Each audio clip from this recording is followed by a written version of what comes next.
बिस्मिल्लाहिर्रहमानिर्रहीम। अस्सलाम वालेकुम dear student, I am Yasir Mahmood. उम्मीद है आप सब खैरियत से होंगे। डियर स्टूडेंट, आज हम first year physics chapter number 6 fluid dynamics का चैप्टर स्टार्ट करने जा रहे हैं। डियर स्टूडेंट, सबसे पहले हम फ्लूइड के बारे में पढ़ेंगे कि फ्लूइड क्या होता है। Fluid any object that can flow from one place to another is called fluid. कोई भी ऑब्जेक्ट जो एक जगह से दूसरी जगह फ्लो कर सकता हो उसे हम फ्लूइड कहते हैं। अब डियर स्टूडेंट, कौन कौन से ऑब्जेक्ट एक जगह से दूसरी जगह तक फ्लो कर सकते हैं? मीन किन किन ऑब्जेक्ट्स को हम फ्लूइड्स कह सकते हैं? जैसा कि हमें पता है मैटर के तीन स्टेट्स हैं, सॉलिड, लिक्विड एंड गैसेस। अगर हम सॉलिड की स्टडी करें तो हमें पता है सॉलिड कैन नॉट फ्लो। इसका मतलब है कि सॉलिड जो फ्लूइड्स नहीं है। अगर हम लिक्विड और गैसेस की स्टडी करें तो हमें ये पता है कि liquid and gases both can flow. तो इसका मतलब है liquid and gases both are fluids. Mean when we are discussing about the fluids, तो इसका मतलब ये हुआ कि हम लिक्विड और गैसेस को डिस्कस कर रहे हैं, ना कि सॉलिड को कर रहे हैं। क्योंकि सॉलिड जो है फ्लूइड नहीं है, लिक्विड और गैसेस फ्लूइड्स। ठीक है डियर स्टूडेंट। अब डियर स्टूडेंट, फ्लूइड्स की हमारे पास फर्दर टू टाइप्स हैं। एक हमारे पास है फ्लूइड स्टैटिक और एक है हमारे पास फ्लूइड डायनेमिक्स। अब फ्लूइड स्टैटिक क्या होता है? स्टैटिक का मतलब होता है रेस्ट। मीन फ्लूइड की वो फॉर्म जिसके अंदर फ्लूइड रेस्ट पर हो, यानी कि फ्लो ना कर रहा हो, मूव ना कर रहा हो, उसे हम कहते हैं फ्लूइड स्टैटिक।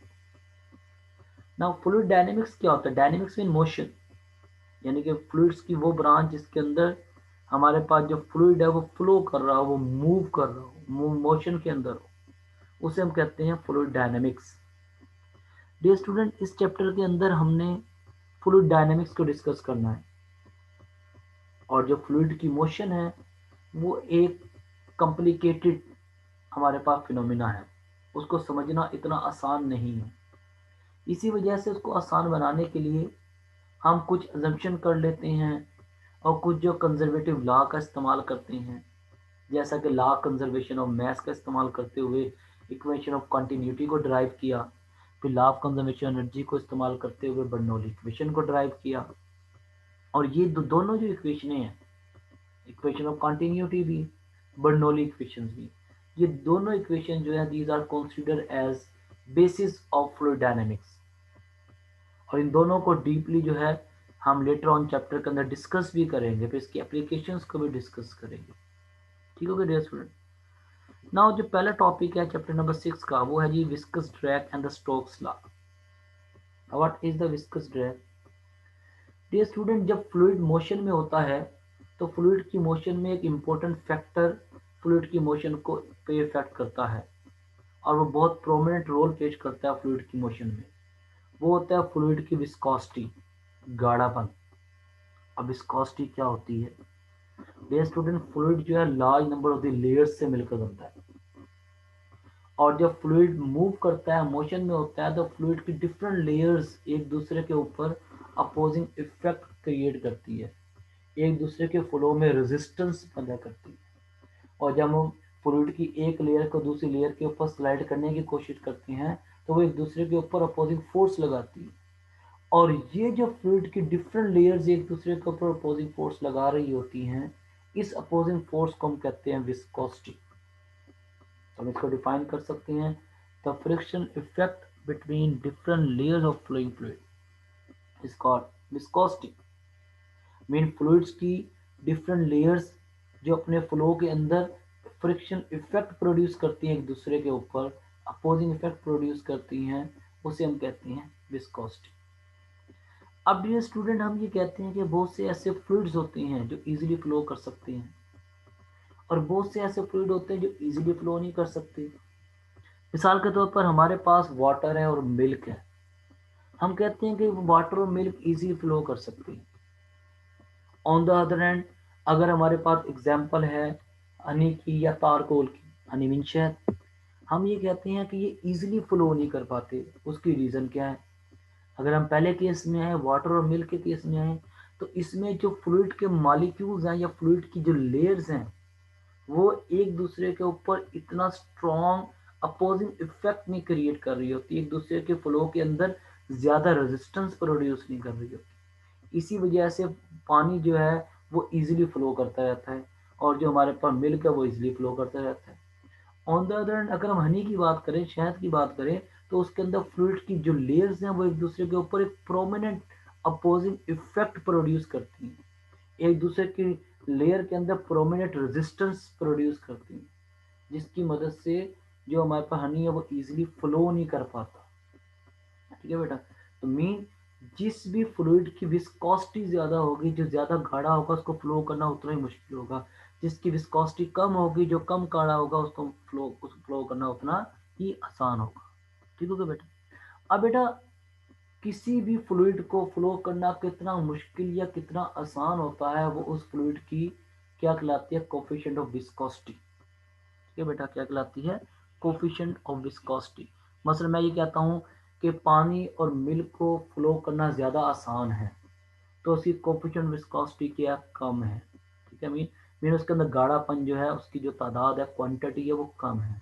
और अगर मैं कहता हूँ कि मेरे पास जो है थिक चारकोल और हनी है, उसको फ्लो करना आसान नहीं है, मुश्किल है, तो इसका मतलब है उसका कोफिशिएंट ऑफ विस्कोसिटी ज़्यादा है, मीन उसका गाढ़ापन की जो क्वांटिटी है हमारे पास वो ज़्यादा है। ठीक है बेटा, मीन वो ज़्यादा विस्कस है। समझ आ गई कोफिशिएंट ऑफ विस्कोसिटी क्या होता है बेटा, इसको हम ईटा से डिनोट करते हैं, coefficient of viscosity. Coefficient of viscosity describe करता है कि कोई भी फ्लूइड कितना विस्कस है। ये बेटा जिसकी कोफिशिएंट ऑफ विस्कोसिटी ज़्यादा है इसका मतलब वो ज़्यादा विस्कस है, जिसकी कोफिशिएंट ऑफ विस्कोसिटी कम है इसका मतलब वो कम विस्कस है। ठीक है बेटा। अब बेटा जो कोफिशिएंट ऑफ विस्कोसिटी का जो यूनिट होता है, जो कि बहुत इंपॉर्टेंट है एग्जामिनेशन पॉइंट ऑफ व्यू से, वो हमारे पास है किलोग्राम पर मीटर पर सेकेंड। ठीक है बेटा। बेटा लेटर ऑन जो है हमारे पास एक एक हम जो है एक फार्मूले की मदद से इसको ड्राइव भी करेंगे, किलोग्राम मीटर पर सेकंड कैसे ड्राइव होता है, या इसको हम न्यूटन पर मीटर स्क्वायर इनटू सेकंड भी कहते हैं। अब बेटा न्यूटन पर मीटर स्क्वायर किसका यूनिट है, ये प्रेशर का यूनिट है, पास्कल, तो हम इसे पास्कल सेकंड भी कह सकते हैं इसके यूनिट को। ठीक है बेटा, याद रखिएगा। हमारे पास जो एसआई यूनिट है कोफिशिएंट ऑफ विस्कोसिटी का, ये तो किलोग्राम मीटर पर सेकंड है, इसके अलावा पास्कल सेकंड भी है। ठीक हो गया बेटा। अगर मेरे बेटा इसकी हम डायमेंशन को कैलकुलेट करना चाहें, तो हम यूनिट की मदद से इसी डायमेंशन कैलकुलेट कर सकते हैं। किलोग्राम किसका यूनिट है, मैस का, डायमेंशन कैपिटल एम। और मीटर किसका यूनिट है, लेंथ का, डायमेंशन कैपिटल एल। सेकंड किसका यूनिट है, टाइम का, डायमेंशन कैपिटल टी।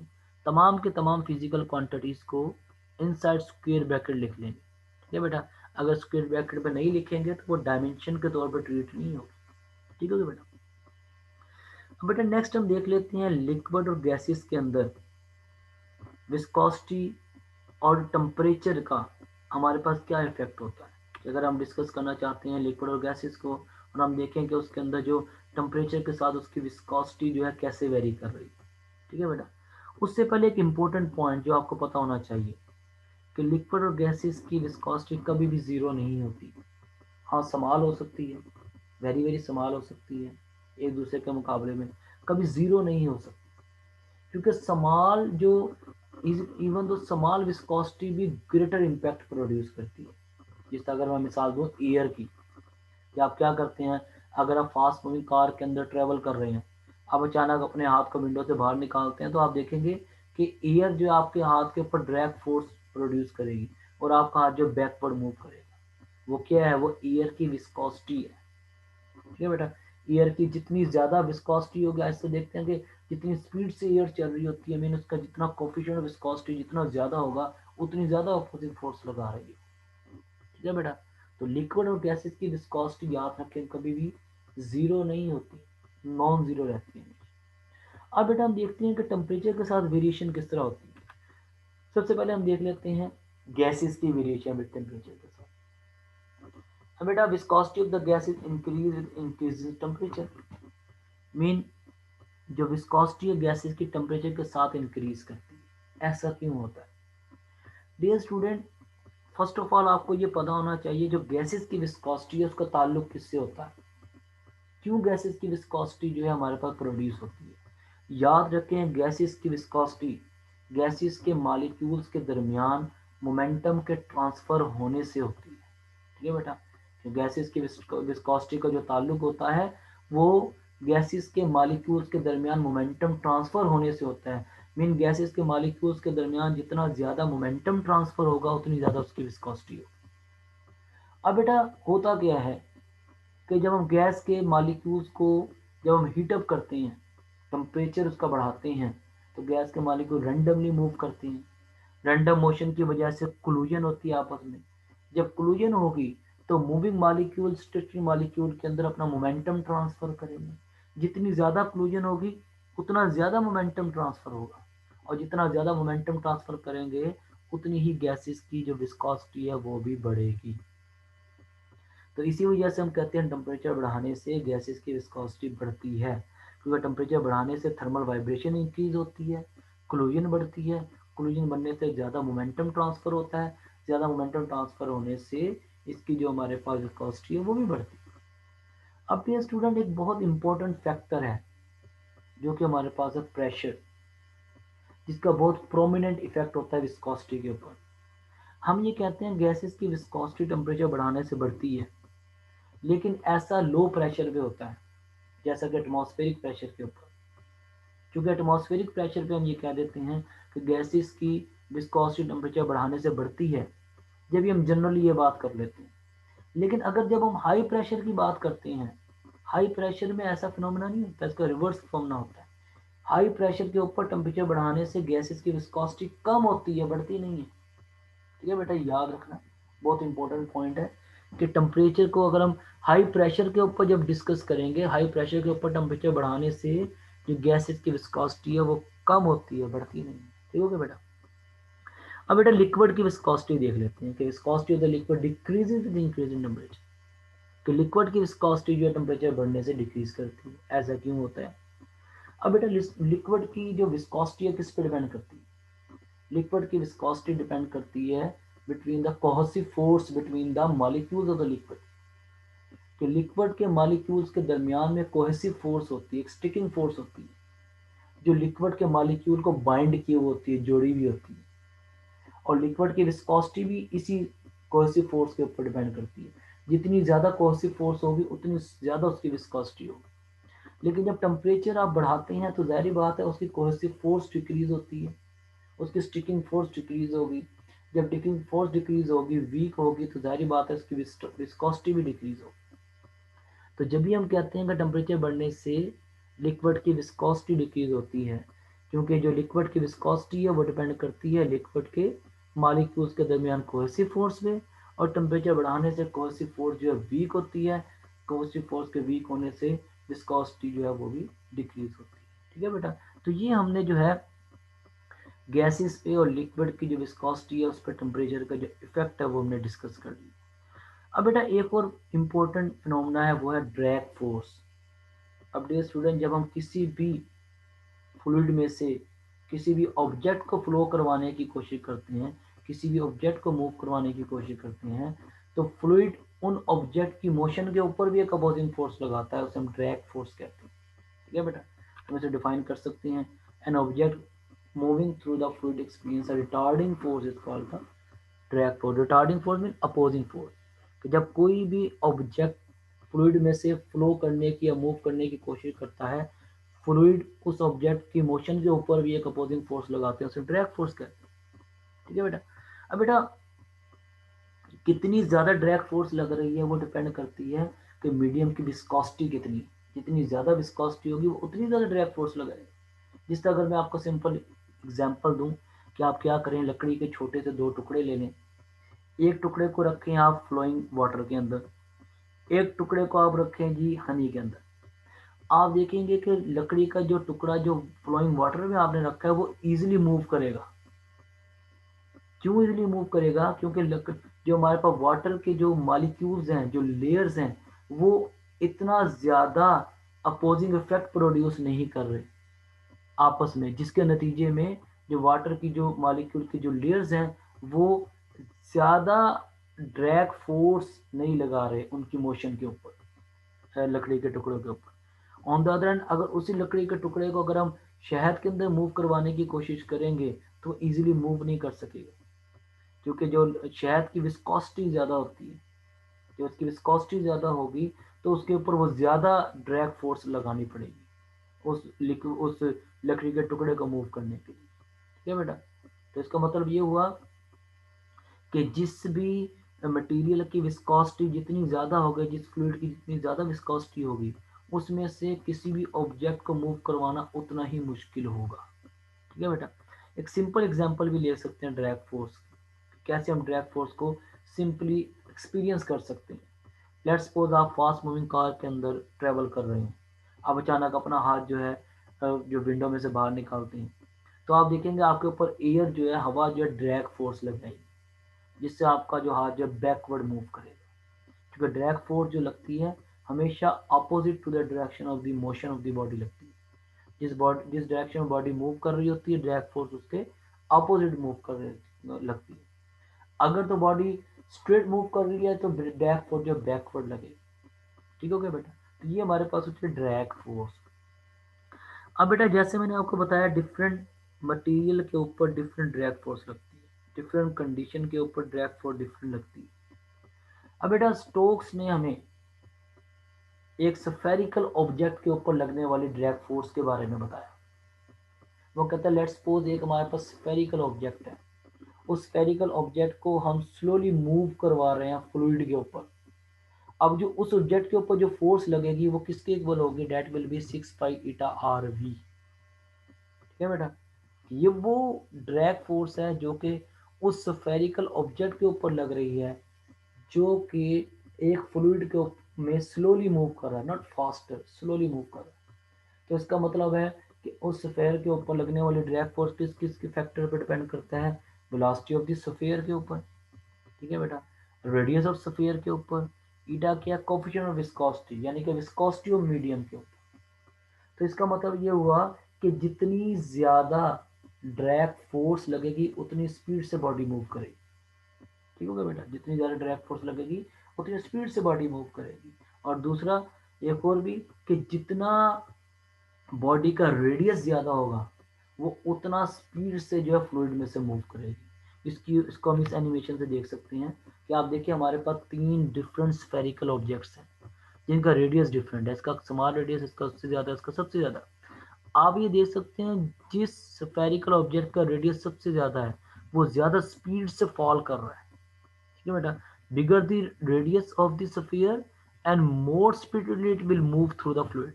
बेटा उतनी स्पीड से ज़्यादा मूव करेगा। तो ये स्टोक्स है, तो स्टोक ने ये कहा था कि जो हमारे पास जो ड्रैग फोर्स है वो डिपेंड कर रही है आर के ऊपर और वी के ऊपर। आर क्या है हमारे पास रेडियस ऑफ द स्फीयर और वी क्या हमारे पास वेलोसिटी। मीन जितना ज़्यादा रेडियस होगा उतनी ज़्यादा वेलोसिटी होगी और उतना स्पीड से जो है वो फ्लूइड में से फ्लो करेगा। ठीक हो गया बेटा, तो ये हमारे पास आ गया स्टोक्स लॉ। अब बेटा स्टोक्स लॉ की लिमिटेशंस भी है, ये हर किस्म की बॉडी के ऊपर अप्लाई नहीं होता। जैसे मैंने आपको भी बताया, सफेद ने क्या किया था, सफेद ने स्टोक्स ने क्या किया था, स्टोक ने एक ऐसा मटेरियल लिया था जो कि स्फेरिकल था और जो जो स्लोली मूव कर रहा था। ठीक है बेटा, दो चीज़ें याद रखें, स्फेरिकल और स्लोली मूव कर रहा था। अगर तो जो मटेरियल है वो स्फेरिकल नहीं होगा या वो स्लोली मूव नहीं करेगा तो स्टोक लॉ नहीं लगेगा उसके। ठीक है बेटा, हाई स्पीड के लिए हमारे पास जो है force directly proportional to velocity नहीं होगी। जैसा कभी मैंने आपको बताया था ड्रैग फोर्स जो है वो डायरेक्टली प्रोपोर्शनल होगी वेलोसिटी के।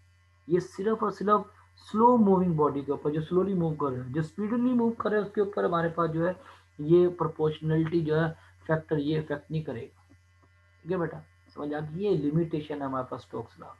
तो इसका मतलब है कि कोई भी अगर स्फेरिकल ऑब्जेक्ट स्लोली किसी फ्लूइड में से मूव कर रहा है तो उस स्फेरिकल ऑब्जेक्ट के ऊपर लगने वाले ड्रैग फोर्स को हम स्टोक लॉ की मदद से स्टडी कर सकते हैं। ठीक हो गया बेटा। अब बेटा नेक्स्ट है हमारे पास वेरी इंपॉर्टेंट टर्मिनल वेलोसिटी, जो वेरी इंपॉर्टेंट लॉन्ग क्वेश्चन है, काफ़ी दफ़ा बोर्ड के एग्जाम में भी आया हुआ है। टर्मिनल वेलोसिटी क्या होती है, the maximum uniform velocity of an object falling vertically downward under the action of gravity is called terminal velocity। अब बेटा अगर कोई भी ऑब्जेक्ट जो है वर्टिकली फॉल कर रहा है under the action of gravity और वो यूनिफॉर्म वेलोसिटी से फॉल कर रहा है तो वो जो वेलोसिटी होगी उस ऑब्जेक्ट की उसको कहेंगे टर्मिनल वेलोसिटी। ठीक है बेटा, यहाँ पर इंपॉर्टेंट टर्म है हमारे पास यूनिफॉर्म वेलोसिटी। ठीक है बेटा, कि जब कोई भी ऑब्जेक्ट वर्टिकली फॉल कर रहा है with acceleration due to gravity और उसकी वेलोसिटी यूनिफॉर्म है, ठीक है बेटा, तो उसको हम कहेंगे they are attaining terminal velocity. अब बेटा टर्मिनल वेलोसिटी के लिए को डिस्कस करने के लिए हम क्या करते हैं, लेट्स सपोज हम एक जो है वाटर ड्रॉपलेट ले लेते हैं। लेट्स सपोज फॉग ड्रॉपलेट हमने ले लिया कि ये हमारे पास एक फॉग ड्रॉपलेट है बेटा, स्मॉल, इसका साइज वेरी वेरी स्मॉल होता है। यहाँ पर बड़ा साइज मैंने इस वजह से किया सिर्फ आपको समझाने के लिए, ठीक है बेटा। लेट्स सपोज हमने एक ये वाटर ड्रॉपलेट ले लिया जिसे हम फॉग ड्रॉपलेट कह देते हैं, जिसका मैस m है। अब क्या है, ये फॉग ड्रॉपलेट जो वर्टिकली डाउनवर्ड फॉल कर रहा है because of acceleration due to gravity, और ये जो एक्सेलरेशन ड्यू टू ग्रेविटी होगी ये इसके वेट के इक्वल होगी, दैट इज mg। अब देखिए वर्टिकली फॉल कर रहा है downward because of the acceleration due to gravity, और इसकी जो वेलोसिटी है वो क्या हमारे पास v है। अब बेटा जब ये मूव करेगा डाउनवर्ड तो उसके ऊपर एक और फोर्स भी लगना शुरू हो जाएगी। वो कौन सी फोर्स है, that is a drag force which is applied by the air. ठीक है बेटा, उसकी डायरेक्शन क्या होगी, अपवर्ड डायरेक्शन में, अपोजिट टू ग्रेविटेशनल फोर्स एक और फोर्स लगना शुरू हो जाएगी जो कि हमारे पास क्या है, ड्रैग फोर्स, और जिसकी वैल्यू क्या होगी 6π/r। अब क्योंकि ये हमारे पास स्फेरिकल ऑब्जेक्ट है, स्मॉल स्फेरिकल ऑब्जेक्ट है, स्लोली मूव कर रहा है, तो इसके ऊपर हम स्ट्रोक लॉ अप्लाई कर सकते हैं। तो स्ट्रोक लॉ के अकॉर्डिंग जो ड्रैग फोर्स होगी दैट इज 6π/r। अब बेटा होगा क्या, जितनी स्पीड से ये स्फेरिकल ऑब्जेक्ट मूव करेगा उतनी ज़्यादा ड्रैग फोर्स उसकी बढ़ती जाएगी। ड्रैग फोर्स बढ़ते बढ़ते बढ़ते एक वो मौका आएगा कि जब हमारे पास ये जो ड्रैग फोर्स होगी ये इस मैस के वेट के इक्वल हो जाएगी। ठीक है बेटा, या इस जो हमारे पास स्फेरिकल ऑब्जेक्ट है जिसे हम फॉग ड्रॉपलेट कह रहे हैं इसके वेट के इक्वल हो जाएगी। और जैसे ही ये ड्रैग फोर्स इस फॉग ड्रॉपलेट के वेट के इक्वल हो जाएगी तो ये फॉग ड्रॉपलेट जो है यूनिफॉर्म वेलोसिटी से मूव करना शुरू कर देगा, जिसको हम टर्मिनल वेलोसिटी कहेंगे। ठीक है बेटा, अब बेटा जो इस फॉग ड्रॉपलेट के ऊपर नेट फोर्स लग रही है वो दो फोर्सेज हैं, एक तो वेट है और एक ड्रैग फोर्स है। अब चूंकि दोनों अपोजिट डायरेक्शन पर लग रही हैं इसलिए दोनों के दरमियान माइनस का साइन आ गया। वेट डाउनवर्ड लग रही है, ड्रैग फोर्स अपवर्ड लग रही है, वेट माइनस ड्रैग फोर्स।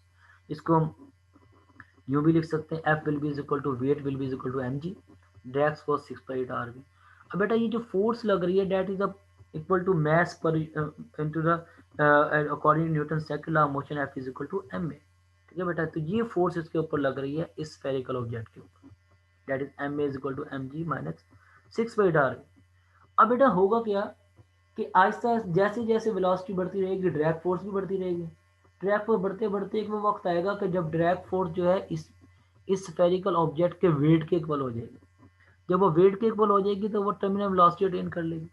ठीक है बेटा, जब वेट के इक्वल, जब टर्मिनल वेलोसिटी कब अटेन करेगी, जब एम जी इक्वल हो जाएगा 6π/r के। ठीक है बेटा, यानी कि जो हमारे पास ड्रैग फोर्स है वो इक्वल हो जाएगी किसके, वेट ऑफ दैट ड्रॉपलेट, इस ड्रॉपलेट के वेट के इक्वल। तो बेटा अगर हमने इस इक्वेशन को मॉडिफाई करें फॉर द टर्मिनल वेलोसिटी तो हमें क्या करना पड़ेगा, तो हम क्या करेंगे, एम जी को इक्वल पुट कर देंगे 6π/r भी, क्योंकि जो टर्मिनल वेलोसिटी के लिए शर्त ये है कि उस वक्त टर्मिनल वेलोसिटी अटेन करेगी जब ड्रैग फोर्स जो है वो ग्रेविटेशनल फोर्स के इसके वेट के इक्वल हो जाए। ठीक है, ड्रैग फोर्स के 6π/r भी, वेट के एम जी, यानी कि जब 6π/r भी एम जी के इक्वल हो जाए। ठीक है बेटा, तो उस वक्त जो है वो हमारे पास जो है टर्मिनल वेलोसिटी अटेन करेगी। और अगर हम क्या करेंगे, इस एम जी की जगह 6π/r भी पुट कर दें, क्योंकि टर्मिनल वेलोसिटी अटेन उस वक्त करेगी जब एम जी इक्वल होगा 6π/r भी के। एम जी की जगह 6π/r भी पुट करें तो 6π/r भी माइनस 6π/r भी, ये कैंसिल हो गया, जीरो बच गया, तो M A will be equal to zero. ठीक हो गया बेटा। अब बेटा तो एम तो जीरो नहीं हो सकता, तो क्या जीरो होगा, ए जीरो हो जाएगा। ठीक हो गया बेटा, तो इसका मतलब ये हुआ कि जब बॉडी टर्मिनल वेलोसिटी अटेन करेगी तो उस वक्त उसकी जो एक्सेलरेशन होगी वो क्या हो जाएगी, वो जीरो हो जाएगी। बहुत इंपॉर्टेंट पॉइंट है कि जब बॉडी टर्मिनल वेलोसिटी अटेन करेगी तो उसके ऊपर acceleration, not acceleration due to gravity, A acceleration क्या हो जाएगी, जीरो हो जाएगी। क्यों जीरो हो जाएगी, क्योंकि टर्मिनल वेलोसिटी के ऊपर जो हमारे पास वेट ऑफ ड्रॉपलेट होगा वो ड्रैग फोर्स के इक्वल हो जाएगी। और अगर हम वेट ऑफ ड्रॉपलेट को ड्रैग फोर्स के इक्वल पुट करें इस इक्वेशन में तो हमारे पास ए की वैल्यू क्या आ जाती है, जीरो आ जाती है। तो हम ये कह सकते हैं कि at terminal velocity V T the acceleration will become the A is equal to zero. अब हम क्या कर सकते हैं, इस इक्वेशन को मॉडिफाई कर सकते हैं for finding the terminal velocity. Terminal velocity find करने के लिए कैसे मॉडिफाई करेंगे, ए की जगह 0 पुट कर देंगे और वी की जगह वी टी पुट कर देंगे। ठीक है बेटा, तो ये हम पुट कर दें। हमने ए की जगह इस क्वेश्चन में 0 पुट कर दिया, बी की जगह we T for terminal velocity. अब एम 0 से मल्टीप्लाई हुआ तो 0 ही बच गया, तो बाकी हमारे पास क्या बन गया, 0 will be equal to M G minus 6 pi eta R V T. अब बेटा हमें वी टी की वैल्यू चाहिए, ये जो है 6 फीट आर बी को दूसरी तरफ ले जाएंगे तो हमारे पास पॉजिटिव हो जाएगा, तो M G will be equal to 6 pi eta R V T. ठीक है बेटा, तो ये कंडीशन भी आ गई, देखिए जो हमने डिस्कस की थी, टर्मिनल वेलोसिटी की कंडीशन अटेन हो। अब बेटा टर्मिनल वेलोसिटी की हमने कंडीशन अटेन कर ली कि हमने पहले बात कही थी कि जब वेट ऑफ ड्रॉपलेट जो है वो ड्रैग फोर्स के इक्वल हो जाएगा तो वो टर्मिनल वेलोसिटी अटेन कर लेगी। अब यहाँ से वी टी की वैल्यू निकाल लें, V T will be equal to M G over 6 pi eta R, that is the terminal velocity. अब बेटा अगर आप टर्मिनल वेलोसिटी पे गौर करें कि किन किन फैक्टर पे डिपेंड करता है। अब बेटा स्मॉल जी कांस्टेंट फैक्टर है, 6 भी कांस्टेंट है, पाई भी कांस्टेंट है, ईटा भी कांस्टेंट है। कौन कौन सी क्वांटिटी रहेगी, एम और आर। ठीक है बेटा, तो न्यूमरेटर में एम, डिनोमिनेटर में आर। तो हम ये लिख सकते हैं क्योंकि बाकी सारी क्वांटिटी कांस्टेंट है तो V T directly proportional to M over R. ठीक है बेटा, तो इन दो फैक्टर्स के ऊपर डिपेंड कर रहा है, मैथ के ऊपर और रेडियस के ऊपर। अगर हम इसको मजीद जो है सिंगल फैक्टर के ऊपर इसकी डिपेंडेंस देखना चाहते हैं, आर के ऊपर डिपेंडेंस देखना चाहते हैं, तो हमें क्या करना होगा, यहाँ पर एम की वैल्यू पुट करनी है, मैस की वैल्यू। कैसे पुट कर सकते हैं, डेंसिटी की मदद से। We know that density is equal to mass per unit volume, or rho will be is equal to M over V. Rho symbol ये जो डेंसिटी का सिंबल होता है। अब बेटा यहाँ से एम निकाल लें, M will be is equal to rho V. अब बेटा वी क्या, वॉल्यूम। अब जो हमने जो यहाँ पर ऑब्जेक्ट लिया है वो स्फेरिकल है, फॉग ड्रॉपलेट। ठीक है, 5 drop of the water spherical shape में होता है, और वॉल्यूम ऑफ द स्फीयर क्या होती है, 4/3 पाई आर क्यूब। तो एम की वैल्यू क्या आ गई, 4/3 पाई आर क्यूब इंटू रो। तो बेटा इसको इक्वेशन नंबर 1 में जो टर्मिनल वेलोसिटी की इक्वेशन थी उसमें पुट कर दें। ठीक हो गया बेटा, तो ये हमारे पास एक्सप्रेशन बन गई। अब टी को अब जो है नीचे लिया डिनोमिनेटर में, तो ये जो 3 मल्टीप्लाई हो जाएगा 6 से। अब बेटा 2 2 जार 4, 2 3 जार 6। ठीक हो गया, यहाँ पर 2 आ गया, यहाँ पर 3 आ गया, 3 मल्टीप्लाई बाय 3 9 आ गया। बेटा पाई इस पाई से कैंसिल, एक आर जो है इस आर क्यूब के आर से कैंसिल हो जाएगा। तो मेरा बेटा जो एक्सप्रेशन बन जाएगी that is 2g R square rho over 9। अब बेटा इसमें देखें कि हमारे पास क्या है कि कौन कौन से फैक्टर कांस्टेंट है, 2 भी कांस्टेंट है, जी भी कांस्टेंट है, रो भी कांस्टेंट है, ईटा भी कांस्टेंट है, 9 भी कांस्टेंट है। तो इसका मतलब है टर्मिनल वेलोसिटी सिर्फ आर स्क्वायर के ऊपर डिपेंड कर रही है। तो ये टर्मिनल वेलोसिटी की फाइनल एक्सप्रेशन आ गई। अगर इसकी डिपेंडेंस हमने लिखनी है in term of the dependence, तो जितनी कांस्टेंट क्वांटिटीज हैं उसको हमने ब्रैकेट के अंदर लिख लिया, आर स्क्वायर बाहर आ गई। ठीक है, तो हम इसको इससे लिख सकते हैं V T directly proportional to R square. तो इसका मतलब ये हुआ, इसको हम कह सकते हैं terminal velocity of the fog droplet falling vertically downward is directly proportional to the square of the radius of the droplet। बेटा मेजॉरिटी टाइम जो बोर्ड के एग्जाम में क्वेश्चन इस तरह आया हुआ है कि prove that a fog droplet falling vertically downward, the terminal velocity of the fog droplet falling vertically downward is directly proportional to the square of the radius of the droplet। ठीक है बेटा, तो ये हमारे पास इस तरह भी क्वेश्चन आया हुआ। ठीक हो गया बेटा, तो ये हमारे पास टर्मिनल वेलोसिटी, इसकी हम आम एप्लीकेशन भी आप देखते हो। और कभी आपने सुबह सुबह अगर आप गए हो बाग में, गार्डन में, तो आपने देखा होगा कि जो हमारे पास जो पत्ते होते हैं उसकी जो टिप होती है उसके ऊपर जो ड्यू ड्रॉप्स होते हैं, जो हमारे पास ड्यू के कतरे होते हैं वो क्या होते हैं, वो ऐसे दिखाई देता है कि उसके ऊपर ठहरे हुए हैं, रुके हुए हैं। वो हकीकत में ड्रॉप्स जो हैं वो टर्मिनल वेलोसिटी अटेन किए हुए होते हैं। ठीक है बेटा, वो सस्पेंड ऐसे देता है जैसे they are suspended in air, हवा में रुके हुए हैं, ठहरे हुए हैं। हकीकत में वो टर्मिनल वेलोसिटी अटेन किए हुए होते हैं कि जब तक हवा की वैल्यू हमारे पास कांस्टेंट है, हवा स्पीडली नहीं फ्लो कर रही, तो वो उस वक्त तक जो सस्पेंडेड रहते हैं। और अगर हवा की वेलोसिटी बढ़ के एकदम से तेज हवा चलने लग जाए तो जाहिर बात है वो उड़ जाएंगे। ठीक है, वो खत्म हो जाए। ठीक हो गया बेटा, तो ये हमारे पास है टर्मिनल वेलोसिटी। जब किसी भी बॉडी को हम वर्टिकली डाउनवर्ड मूव करवा रहे हो under the action of gravity, और वो बॉडी यूनिफॉर्म वेलोसिटी से मूव कर रही हो, तो उस वेलोसिटी को हम कहते हैं टर्मिनल वेलोसिटी। ठीक हो गया dear student, that's it for today's lecture. See you next time. Okay, अल्लाह हाफिज़।